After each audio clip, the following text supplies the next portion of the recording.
Senhoras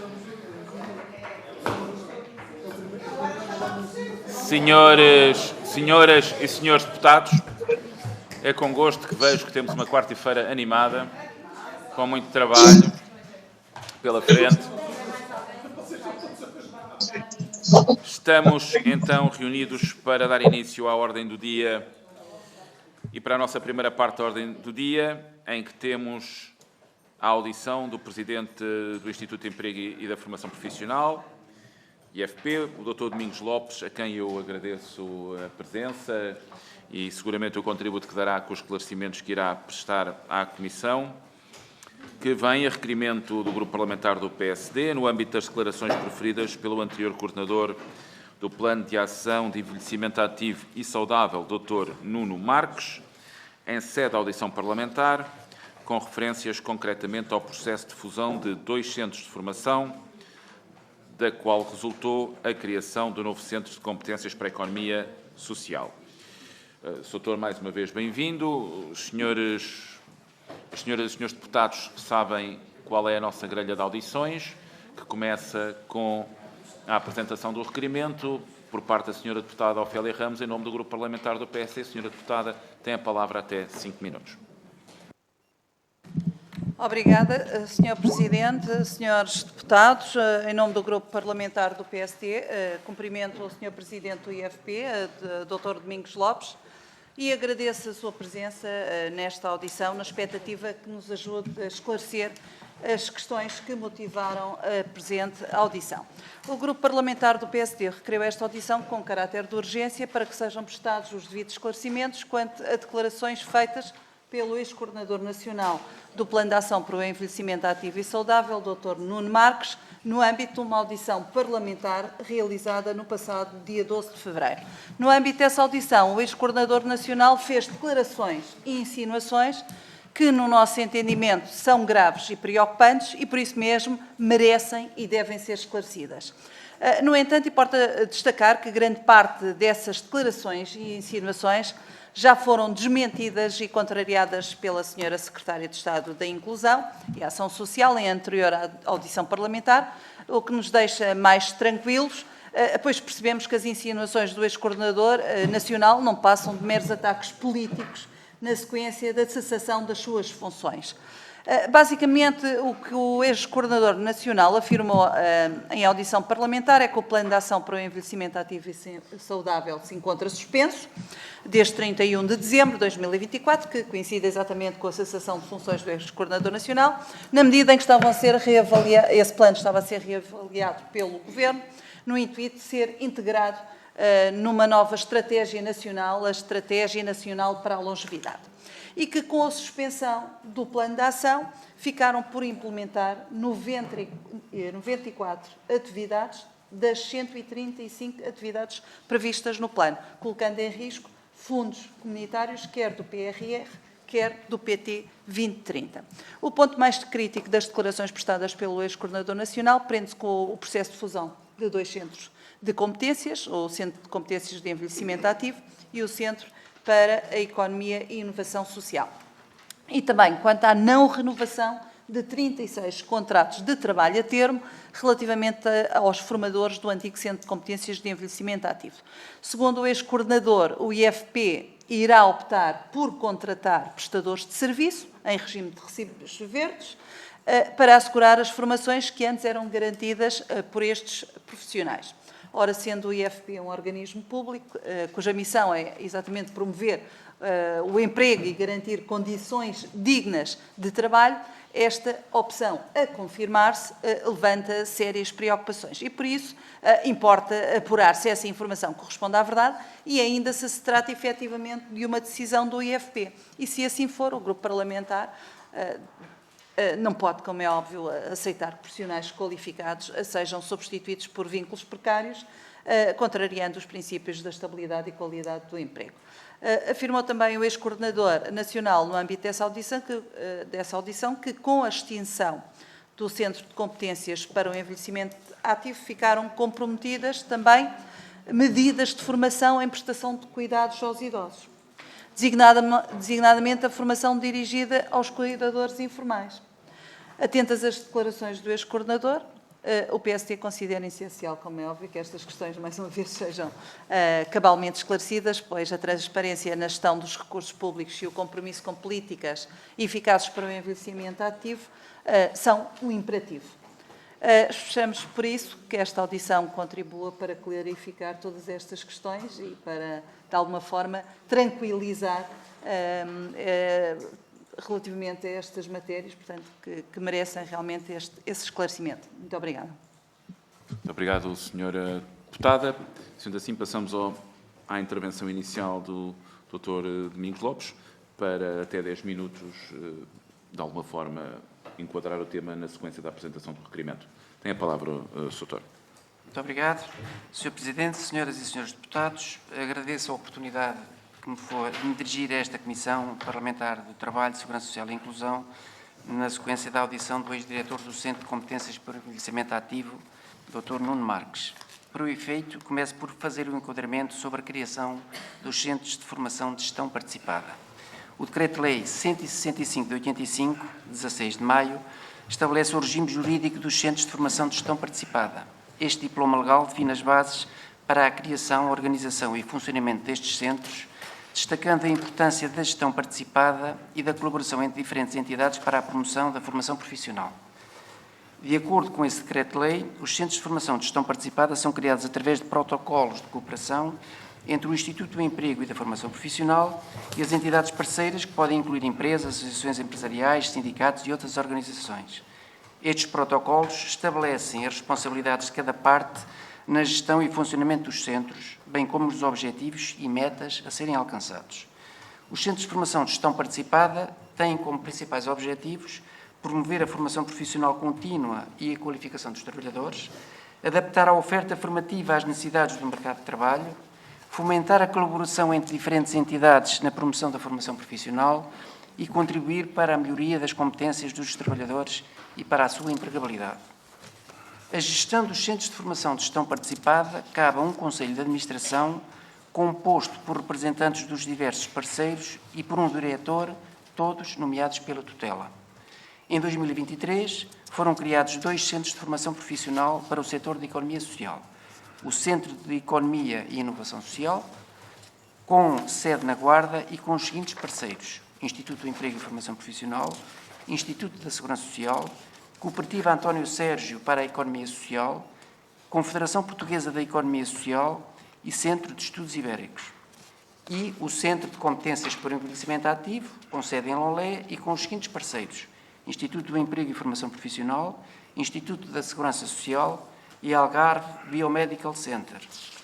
A decisão de fusão do Centro de Competências para o Envelhecimento Ativo com o Centro de Economia e Inovação Social para formar um novo Centro de Competências para a Economia Social foi tomada com o objetivo de otimizar recursos e evitar redundâncias, garantindo uma resposta mais eficiente e eficaz às necessidades de competências procuradas pelas instituições do setor, tanto a nível local como nacional.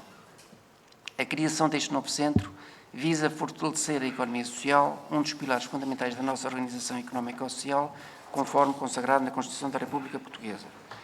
A existência de parceiros com pouca ligação ao setor não trouxe qualquer mais-valia.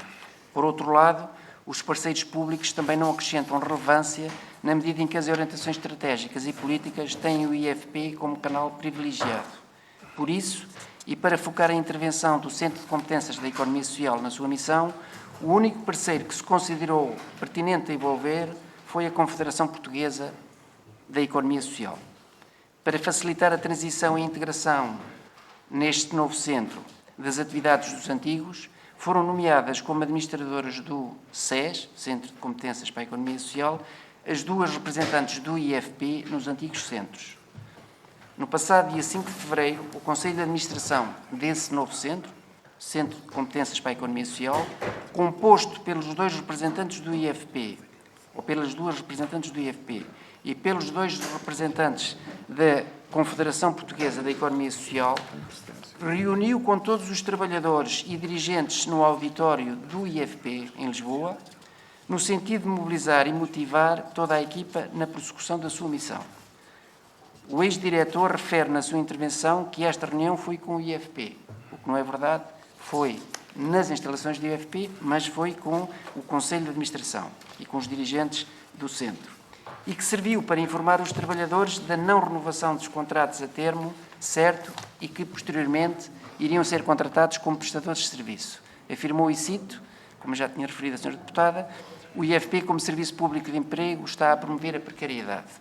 O que se passou foi o seguinte: a todos os contratos de trabalho que se mantêm em vigor foram garantidos todos os direitos laborais adquiridos nos anteriores centros, conforme determinava a portaria que extinguiu os 2 centros e procedeu à fusão. A atual administração do Centro de Competências para a Economia Social notificou tempestivamente 3 dos trabalhadores cujos contratos a termo caducariam no final do prazo estipulado da intenção de não renovação. Tal decisão foi tomada tendo por base as funções exercidas no ano de vigência do contrato. De referir que estes 3 trabalhadores foram contratados como formadores e que o maior número de horas de formação ministradas foi de 524 horas num ano. Ora, se já é grave contratar trabalhadores e não lhes atribuir funções, mais grave seria renovar os contratos nessa situação. Nessa reunião foi a administração do Centro de Competências de Economia Social questionada sobre se no futuro vier a existir necessidade de contratar formadores para aquelas funções, se poderiam ser readmitidos. Nessa sequência, a administração informou, ou foram informados, que tal possibilidade pode existir através do vínculo que se vier a considerar o mais adequado face às funções a exercer. Outra afirmação errónea do ex-diretor do Centro de Competências para o Envelhecimento Ativo prende-se com o eventual risco de perda de verbas dos fundos europeus, nomeadamente do PT 2030 e do PRR. Sobre isto, informa-se o seguinte: as ações de formação planeadas pelos anteriores centros para executar em 2025 ou estão em execução ou foram algumas reagendadas em função da melhor calendário, quer da constituição dos grupos ou das entidades onde iriam ser realizados.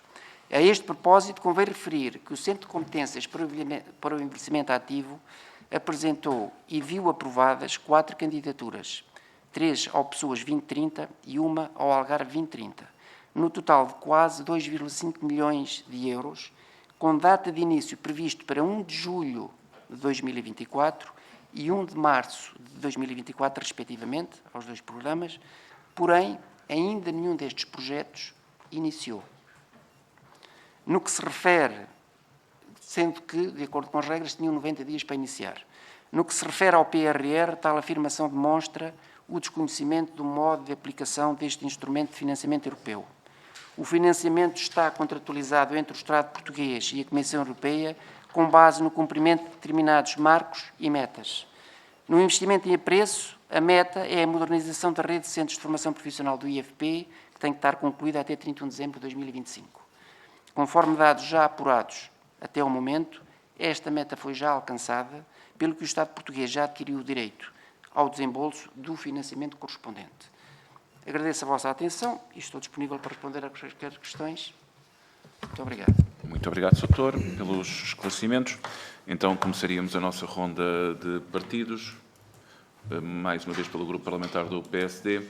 Tem a palavra a Sra. Deputada Ofélia Ramos, até 5 minutos.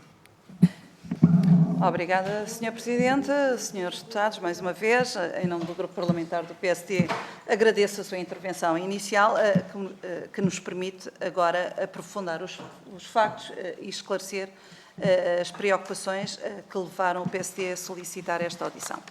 Para melhor contextualização das questões objeto da presente audição, importa destacar, como ainda há pouco referi, que no âmbito da audição da Sra. Secretária de Estado da Inclusão e Ação Social foram prestados esclarecimentos pela tutela que confirmam que o Governo está, de facto, a reavaliar o Plano de Ação para o Envelhecimento Ativo e Saudável e tem a intenção de integrar este plano numa estratégia nacional mais abrangente, mais ambiciosa, e que esta reavaliação do Plano de Ação não compromete de todo ou coloca em risco quaisquer atividades previstas nesse Plano de Ação, nem quaisquer financiamentos comunitários.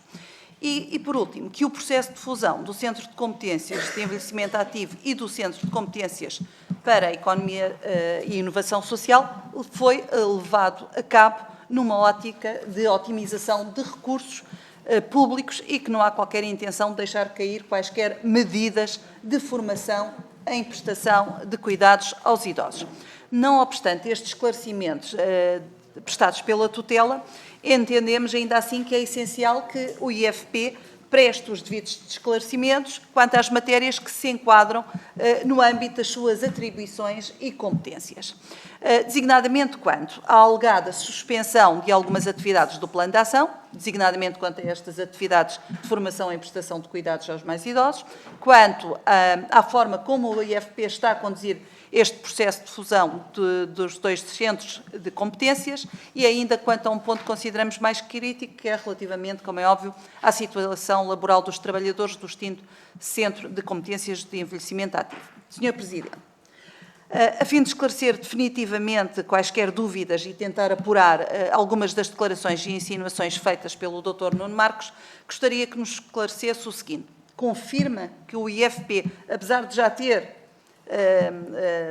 afirmado alguma informação sobre este assunto, ainda assim eu gostaria que me respondesse de uma forma muito precisa e concreta.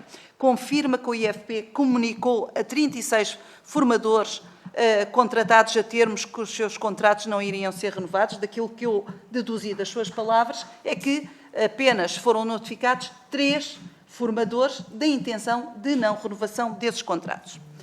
Pergunto, se sim, qual a justificação para essa decisão relativamente à comunicação de não renovação dos contratos e se essa decisão foi tomada autonomamente pelo IFP ou foi por instrução ou orientação da tutela. E pergunto isto porque também, ainda há pouco frisou o Sr. Doutor, no sentido que da portaria número 303, que procede à fusão dos dois centros de competência, não encontro qualquer norma ou preceito legal que pudesse justificar ou fundamentar tal decisão, e digo isto porque, de acordo com a mesma portaria, o novo centro de competências sucede nos contratos de trabalho celebrados pelos centros de competência objeto da fusão. Ou seja, o Governo teve a preocupação exatamente de salvaguardar todos esses direitos e obrigações dos trabalhadores que estavam afetos a esses centros de competência. Sr. Presidente, pergunto ainda se confirma que o IFP tem intenção de substituir esses formadores, os tais 36 formadores, por prestadores de serviço a recibos verdes. Se sim, por que razão? E continuo a dizer que, de acordo com a sua intervenção inicial, parece-me que não, mas ainda assim quero uma resposta precisa a esta questão. E também se essa decisão é uma decisão que foi tomada pelo IFP de forma autónoma ou se foi por orientação e instrução da tutela. E, por último, afirmou o ex-coordenador que o objetivo da fusão prevista na portaria 303 era, na verdade, a extinção do centro de competências e que as competências daquele centro, quanto à formação em prestação de cuidados aos idosos, não iriam ser asseguradas pelo novo centro de competências, o Centro de Competências de Economia Social, designadamente a formação dirigida aos cuidadores informais. Confirma essa informação. Dispõe o artigo 4 da portaria 303, que o IFP dispõe do prazo de 30 dias consecutivos para a apresentação de um protocolo com a finalidade de responder às necessidades prementes em matéria de formação profissional.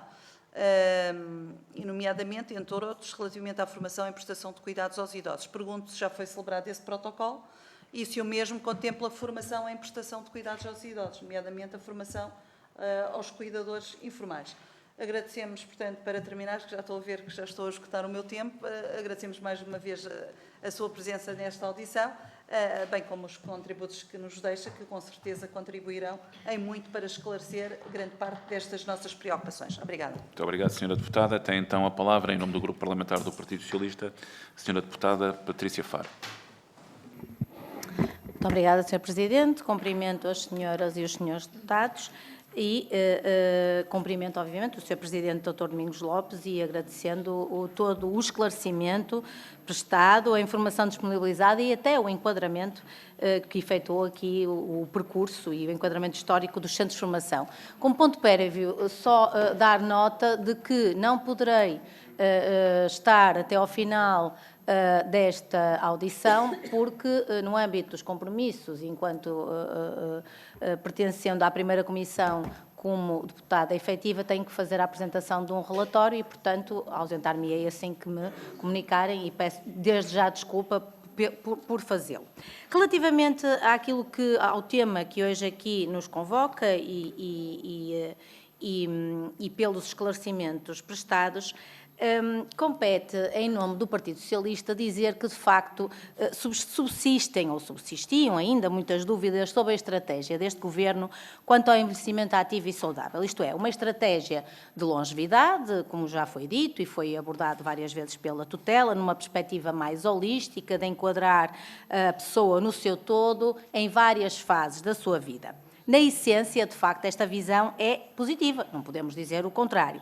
Mas as mudanças a que temos assistido e a forma como está a ser executada e implementada faz-nos, efetivamente, duvidar se ela está a ser feita da melhor forma. Aliás, está a tornar-se um pouco padrão deste Governo a forma indigna como gestores e dirigentes de várias entidades são dispensados e até maltratados, diria eu. Portanto, há questões que temos que esclarecer e é para isso que aqui estamos. Assim, e porque o importante é de facto esclarecer, este Governo tem promovido várias mudanças na estratégia definida para um envelhecimento ativo e saudável e entre elas destacamos a fusão da formação profissional de competências do envelhecimento ativo com o Centro de Economia e Inovação Social, resultando desta fusão um centro de competências para a economia social. Portanto, está plasmada, já foi por aqui referido, plasmado na Portaria 303, 2024, 26 de novembro,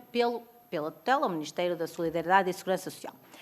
A portaria sustenta que esta fusão tem por base, como aqui também já foi dito, a rentabilização de recursos, mas mais relevante faz alusão ao facto dos centros de formação terem que agir numa lógica de complementaridade e não de uma lógica concorrencial. Mas, Sr. Presidente, consideramos que isto é muito mais do que isso. Portanto, refere que os centros de formação e a formação pretende valorizar, qualificar os recursos na área da economia social portuguesa e na área da prestação de cuidados à pessoa idosa. Ora, aqui temos que abordar duas questões. Em primeiro lugar, porque dirigia-se a um universo gigantesco de quase 5 mil milhões de trabalhadores, e estamos a falar da economia social no seu todo, e o outro, o Centro de Competências para o Envelhecimento Ativo, foi uma entidade especificamente criada com profissionais, como aqui também já foi referido, profissionais de referência, destacados, com grande proximidade na área, e esta entidade foi criada precisamente para ter essa finalidade, promover atividades formativas vocacionadas para a capacitação dos prestadores dos cuidados aos idosos e juntar isto à área da economia social num todo parece-nos redutor, mas gostaríamos que o Sr. Presidente se referisse relativamente a esta fusão. Continuando no âmbito da portaria, no artigo 3º, no processo de fusão, portanto, diz: o processo de fusão compreende todas as operações e decisões que se mostram necessárias à sucessão de atribuições para o Centro de Competências da Economia Social, incluindo a transferência de atividades do pessoal e a reafetação de todos os demais recursos financeiros e patrimoniais. No número 5, faz referência ao nível do quadro de pessoal e assegura que os contratos celebrados entre o Centro de Envelhecimento Ativo e o Centro de Inovação Social, será entre eles e a cada um dos respectivos trabalhadores, estando garantidos, designadamente, a remuneração oferida, antiguidade e demais direitos adquiridos, como aqui já referiu a Sra. Deputada Ofélia na sua intervenção. O Sr. Presidente está em condições de garantir que nenhum trabalhador será despedido ou ficará com um vínculo precário devido a esta situação? Já fez essa referência, mas gostaria de frisar este ponto, porque é importante percebermos de que forma é que há trabalhadores que já foram efetivamente dispensados e os restantes em que situação irão ficar, porque de facto aqui, como refere a portaria, há a questão da antiguidade e demais direitos adquiridos. Por último, se bem sabemos que o Centro de Competências e Inovação Social está sediado na Guarda, mas há de facto um compromisso ibérico que foi esvaziado, ou seja, sendo este um concelho reiano, as ligações com Espanha são uma área prioritária no desenvolvimento, por isso elas se verificavam nos dois anteriores centros. Mesmo para terminar, Sr. Presidente, não está posta em causa esta colaboração e sinergias tão importantes para o desenvolvimento da região? Muito obrigada. Muito obrigado, Sra. Deputada. Tem a palavra então o Sr. Deputado João Ribeiro, do Grupo Parlamentar do Chega. Obrigado, Sr. Presidente. Cumprimento a si, as senhoras e os senhores deputados, e um agradecimento ao Dr. Domingos Lopes por estar aqui a prestar esclarecimentos, para aqueles que já prestou e para aqueles que nos irá prestar. Realmente, a população portuguesa, e ainda bem, cada vez está mais envelhecida, e envelhecida também já está esta luta entre o PS e o PSD. Nota-se aqui as pessoas que estão pró esta nomeação, aquelas que estão pró o anterior presidente do IFP. Realmente, aqui o Chega, como nunca teve no poder, está de uma forma muito mais desprendida a analisar esta situação. E realmente o que nos preocupa é realmente o papel do IFP. Eu mantive-me calado enquanto os senhores deputados faziam as suas intervenções. Agradecia também urbanidade na minha intervenção. Realmente, aquilo que nos preocupa, aquilo que preocupa o Chega, é o papel do IFP nesta... Vamos ouvir o Sr. Deputado João Ribeiro. Este não se pode falar do acesso ao poder, que isto fica um bocadinho mais animado. Mas, Sr. Deputado, vamos cingir-nos aqui, vamos usar bem o tempo do Sr. Dr. Domingos Lopes. E, continuando. Obrigado, Sr. Presidente.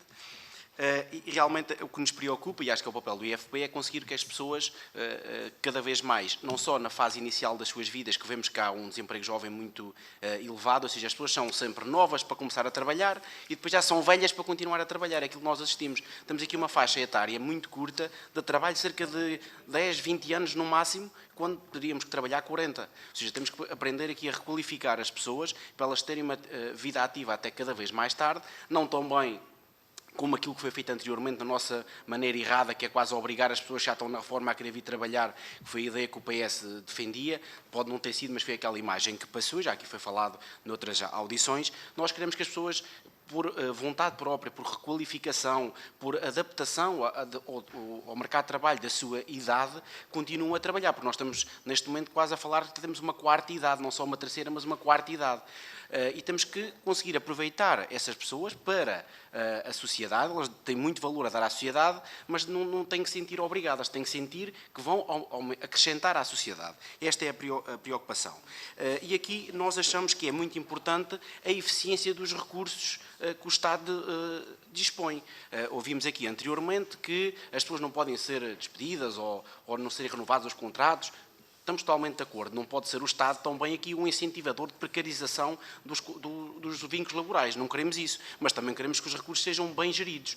E aqui nós defendemos claramente, se há união de institutos, é bom se os recursos forem rentabilizados. E aqui a preocupação é, com esta unificação que se está a falar, se há uma continuidade das iniciativas que já estavam em curso, ou seja, se continuamos a prestar o mesmo serviço ou se não, se reduzimos os serviços que vamos prestar. Porque no final do dia o que nós queremos é, com o mínimo de recursos possíveis de todos, que é os recursos do Estado, conseguir prestar o mesmo serviço à população. Esta é a ideia que nós defendemos. A outra é: quais são as medidas específicas que o IFP está a tomar neste momento para promover a empregabilidade das pessoas com mais de 55 anos? 55 anos, 50 anos, quais são as medidas concretas que o IFP está a desenvolver? E quais são, neste termo, a implantação de políticas de investimento ativo no mercado de trabalho e medidas futuras que estão a planear para reforçar o papel do IFP na promoção da vida mais ativa da classe sénior.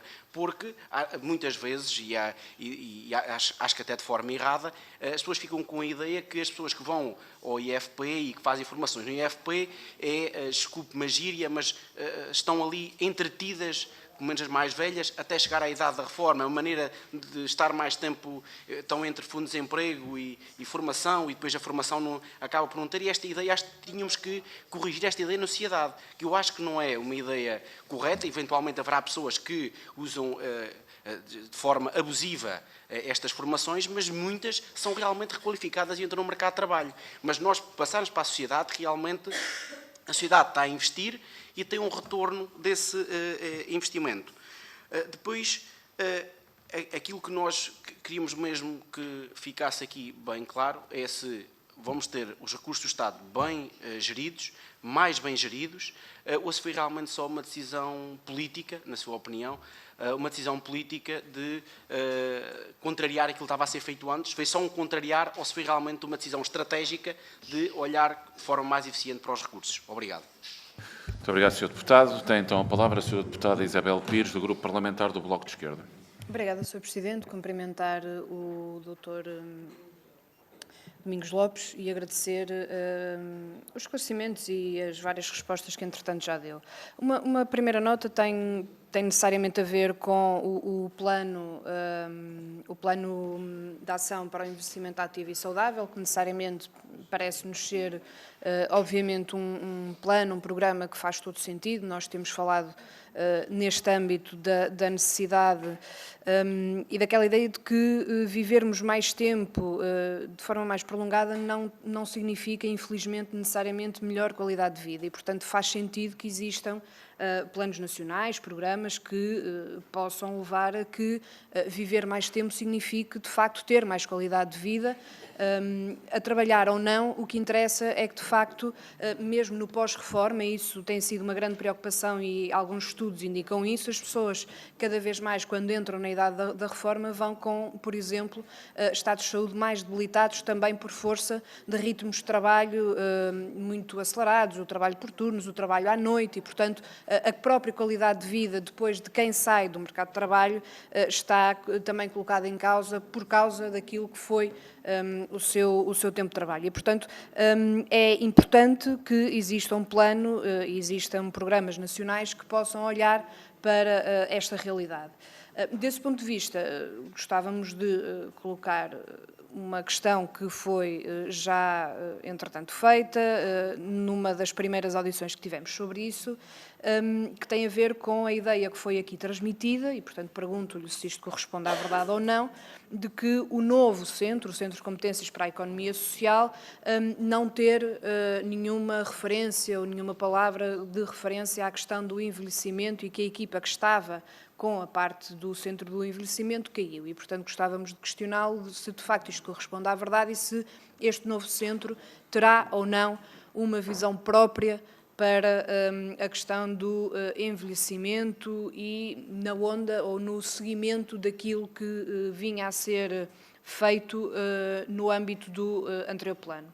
A segunda questão, também muito concreta, que entretanto já foi aqui feita, mas que para nós é importante, tem a ver de facto com os formadores e com a questão da contratação dos formadores.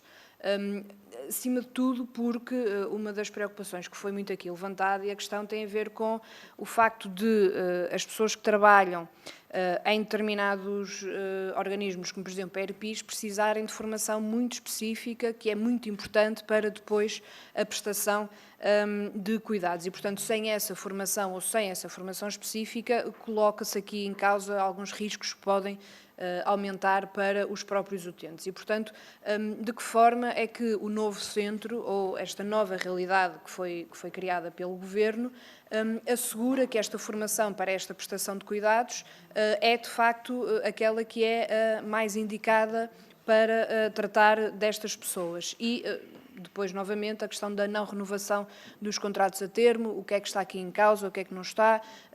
De facto, estamos a falar de passarem a estar a recibos verdes ou não. Parece-nos que, se for esse o caso, preocupante, não nos parece fazer muito sentido. E, por fim, até para esclarecer algumas coisas que aqui foram ditas, também foi referido que cairiam e que estariam com um novo centro que fez a fusão dos outros dois centros, que cairiam aqui uma série de medidas ligadas ao plano ao antigo ao plano de envelhecimento ativo. E, portanto, perguntar, a tutela referiu que não cairia nenhuma dessas medidas, mas parece-nos que, de alguma forma, alguma confusão instalada relativamente a se caem ou se não caem essas medidas. E eu acho que até pelo trabalho que já estava a ser feito e pelos resultados de muito do trabalho que já estava a ser feito, convém nós percebermos, efetivamente, que medidas é que caem, ou se não cai nenhuma medida, ou se são alteradas, se são reorganizadas noutros institutos, ou se de facto este novo centro consegue absorver todas as medidas que estavam em cima da mesa para o plano de envelhecimento. Muito obrigada. Obrigado, Sra. Deputada. E, sendo assim, terminamos desta forma a ronda de intervenções dos grupos parlamentares. E o Sr. Dr. Domingos Lopes tem, então, 20 minutos, tempo máximo, para responder ao conjunto de questões suscitadas pelos Srs. Deputados. Tem a palavra. Muito obrigado, Sr. Presidente. Agradeço as questões colocadas pelos Srs. Deputados e, começando já, então, as primeiras perguntas, a deputada Ofélia Ramos, do Grupo Parlamentar do PSD, a questão que, de facto, o anterior diretor do Centro de Competências para o Envelhecimento Ativo contratou 36 formadores a termo, contratos a termo, incluindo 2 cujos contratos se celebrou no último dia de trabalho enquanto exerceu essas funções, no dia 30 de dezembro de 2024. Desses 36 formadores contratados a termo, 9 já não estão no centro. Ou já não estão, alguns vão estar até o final deste mês, 2 vão estar até o final deste mês, e 1 já saiu a meados deste mês. Serão aqueles que eu há bocado disse na minha intervenção inicial, estes 3 foram notificados pela administração do centro da não renovação desses contratos. E 6 pediram a cessação, tomar a iniciativa de pedir a cessação dos contratos a termo. Portanto, desses 36 contratados a termo, 9 já ou foram notificados, 3 foram notificados e 6 tomaram a iniciativa de não continuar no centro de formação. E 3 também já saíram, mas esses tinham sido contratados com contratos sem termo. Portanto, do conjunto de trabalhadores, de outros trabalhadores, não tem nada a ver com estes 36. E, portanto, confirmo que não há nenhuma orientação do IFP, né, nem sequer para estes 3 que foram notificados pela administração da intenção de não renovação dos contratos a termo. Não foi qualquer orientação do IFP, foi já a nova administração que analisou, avaliou os contratos e o trabalho exercido no período de vigência desse contrato e considerou que não se justificava, do meu ponto de vista, bem, a não renovação de um contrato de trabalho que conta um pouco produto ou conta um pouco conteúdo funcional. No que se refere às dúvidas colocadas sobre se a formação, as ações previstas no plano de formação, e já agora aqui, porque esta questão é um bocadinho transversal a todas as questões, eu vou-me focar essencialmente na atividade do centro de formação, porque a atividade e o centro foi criado ao abrigo de um enquadramento legal, que é o Decreto-Lei 165, que criou centros de formação profissional. Pronto. Eu sei que o anterior diretor, cumulativamente, exercia funções enquanto coordenador do Plano Nacional, ou Plano de Ação para o Envelhecimento Ativo e Saudável, mas são claramente 2 instrumentos, e na minha perspectiva, e desde a criação do centro em 2023, essa questão, do ponto de vista do IEP, estava clara. Um centro de formação é um centro de formação, um plano de ação é um plano de ação. A pessoa, em concreto, pode acumular as 2 funções, pode haver atividades que contribuam para o plano de ação para o envelhecimento ativo, e há o próprio IFP, nas medidas de apoio ao emprego, que não tem nada a ver com este centro de formação, tem ações concretas para a promoção do plano de ação para o envelhecimento ativo e saudável, mas não podemos é confundir as coisas, são instrumentos e são realidades diferentes. As ações que o Centro tinha planeado, quer de formação profissional para os profissionais, que é essa que é a nossa grande preocupação e o nosso grande objetivo, a formação dos profissionais que operam nas instituições, nomeadamente as ERPIs e outras, que estavam planeadas, estão a ser executadas, e também as ações, não só para os profissionais, mas para outros nomeadamente os tais cuidadores informais. As ações que estavam previstas vão ser concretizadas e vão ser realizadas, portanto não há aqui nenhuma perda de atividade ou redução da atividade do centro de formação ou daquilo que estava a ser planeado pelo facto de ter sido fundido com o Centro para a Economia e Inovação Social. Aliás, do meu ponto de vista, faz todo o sentido e até já entrando, de certo modo, nas respostas também às questões colocadas pela Sra. Deputada Patrícia Faro, que é as relacionadas se faz sentido ou não a fusão. O novo centro, com esta fusão das duas atividades, da atividade dos dois centros, de facto, ilide ou mitiga alguns riscos de competitividade que iniciou e que foi concreto. Eu, logo no início da criação dos dois centros, tive mails dos dois diretores. A competição entre eles. Sim, são conceitos diferentes. Sim, é competição, exatamente. Peço desculpa. Portanto, tive logo um mail dos diretores de centros a dizer que um determinado centro estava a entrar nas áreas de influência dele e do outro, e, portanto, essa competição surgiu e foi invisível. Portanto, para evitar a perda de energias nessas competições que não acrescentam nada, mais o novo plano, e tem o novo centro de competências para a economia social, aquilo que lhes foi dito e que a estratégia é somar os planos de atividade para 2025 que já estavam desenhados pelos dois anteriores centros e acrescentar a esses dois planos de atividade novas ações que venham a ser identificadas. Portanto, o objetivo e a estratégia e a ambição deste novo centro é não só realizar todas as ações que tinham sido planeadas pelos anteriores centros, como acrescentar novas ações de formação que venham a ser consideradas pertinentes e necessárias na avaliação que é feita juntamente com o nosso parceiro, que é a Confederação Portuguesa da Economia Social, que agrega e envolve todas as instituições do setor social e, portanto, a questão das ERPIs, é preciso não esquecer que estão integradas no setor social. Portanto, não há, pelo facto de criar aqui um centro específico só para formar os profissionais que exercem funções nas ERPIs, não significa que haja uma redução da sua atividade. Isto é, o setor e a toda a atividade consegue ser envolvida. Em relação às questões da articulação com Espanha, quer dizer, a intenção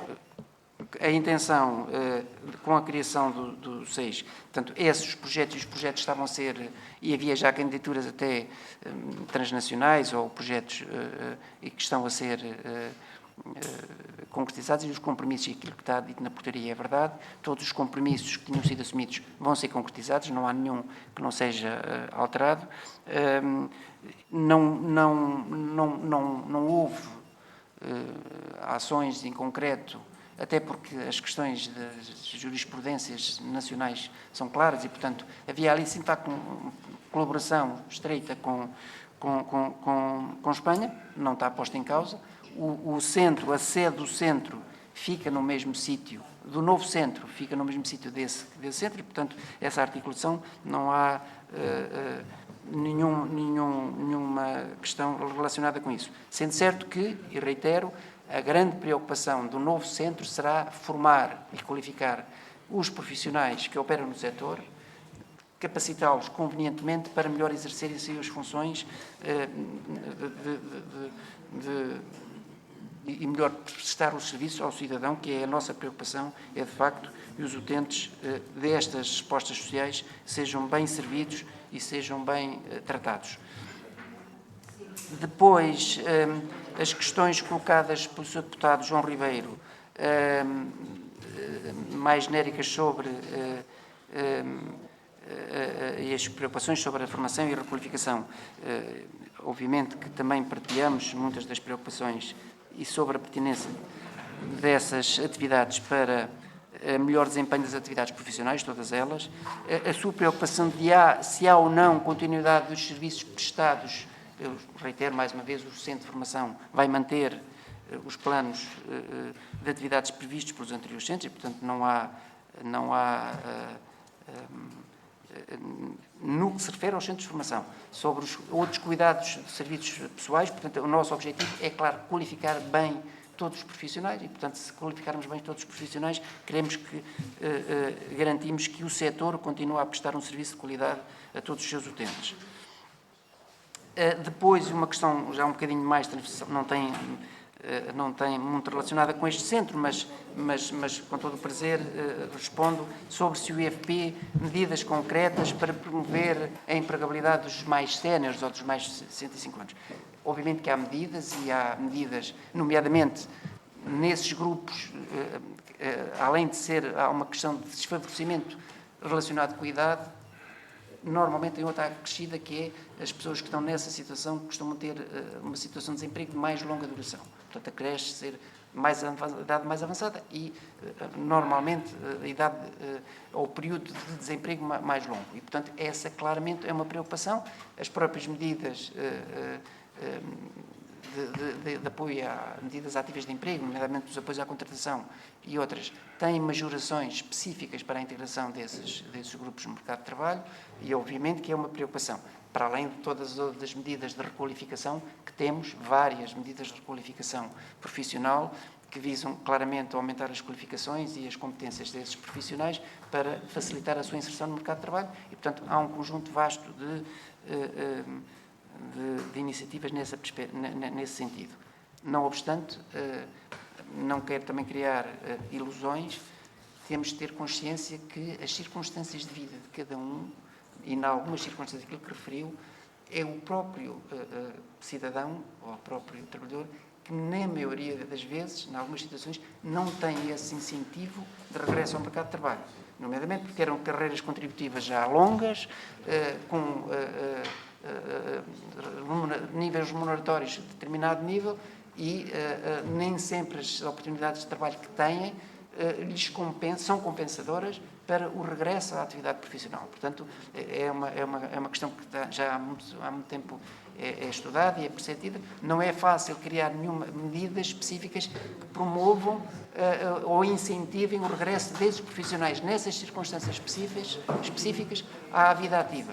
Pelo menos enquanto não estiverem numa situação de reforma, porque às vezes é mais vantajoso, pessoalmente, as pessoas aguardarem pela reforma para depois disso, se calhar, terem já uma garantia e terem outras atividades. Portanto, ter essa perspectiva. Depois, por fim, a Sra. Deputada Isabel Pires, eu reitero também a sua preocupação, portanto, eu aqui falo mais sobre a questão da atividade do Centro de Formação para a Economia Social e, portanto, reitero que há planos distintos, embora havendo cruzamento de intervenções, mas há planos distintos do Plano de Ação para o Envelhecimento Ativo e Saudável da atividade do Centro de Competências para a Economia Social. Aquela preocupação de se a portaria criou um novo centro para a Economia Social, Centro de Competências para a Economia Social, ter ou não ter uma palavra sobre o envelhecimento ativo, quer dizer, acho que é um pormenor irrelevante, porque o que interessa aqui, de facto, é que o Centro de Formação promova formação, porque é para isso que ele foi criado, é para promover formação profissional e promover, portanto, nomeadamente dos trabalhadores do setor. e, para além disso, faz outra formação, nomeadamente esta dos cuidadores informais. Mas creio que essa pormenor de ter ou não ter uma referência ao envelhecimento ativo não menoriza a atividade do centro, que continuará a ter as suas competências plenas de execução. E no que se refere à questão da contratação dos formadores, eu creio que já reitero também já aquilo que tinha dito, os formadores foram contratados, uma série deles, pelo anterior diretor a termo, alguns a termos, os tais 36.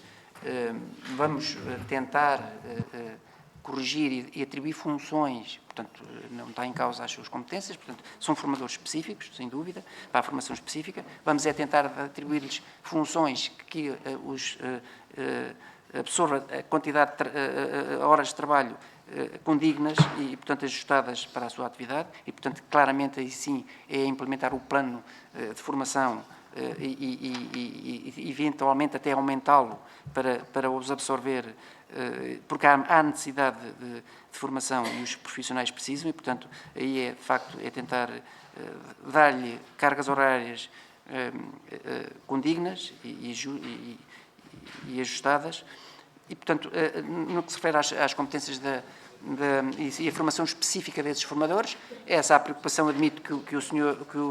Dr. Nuno Marques já tinha e, portanto, contratou e, tendo as competências, irão manter esses perfis ou análogos, ou esses ou outros formadores que venham a ser contratados com essas formações específicas e essas necessidades de formação específicas. No que se refere à questão se medidas do plano vão cair, eu creio que a Sra. Secretária de Estado da Ação Social e Inclusão já veio cá e já mantive, mas isso não é da minha competência. No que se refere às ações de formação, aquilo que posso garantir é que as ações de formação, e reitero mais uma vez, as ações de formação que tinham sido planeadas vão ser concretizadas e vão ser mantidas, todas elas. E é essencialmente isto, Sr. Presidente. Muito obrigado. Muito obrigado, Sr. Doutor, pelo conjunto de respostas. Termina assim a nossa audição ao Dr. Domingos Lopes, agradecendo mais uma vez a disponibilidade e a vontade de esclarecimento das questões suscitadas. Senhores deputados, vamos despedir-nos do Dr. Domingos Lopes e creio que, em função da agenda que lançámos, temos mesmo que fazer um intervalo de 30 minutos. E, por isso, a segunda parte da nossa reunião começa às 11h30. Está bem? Até já.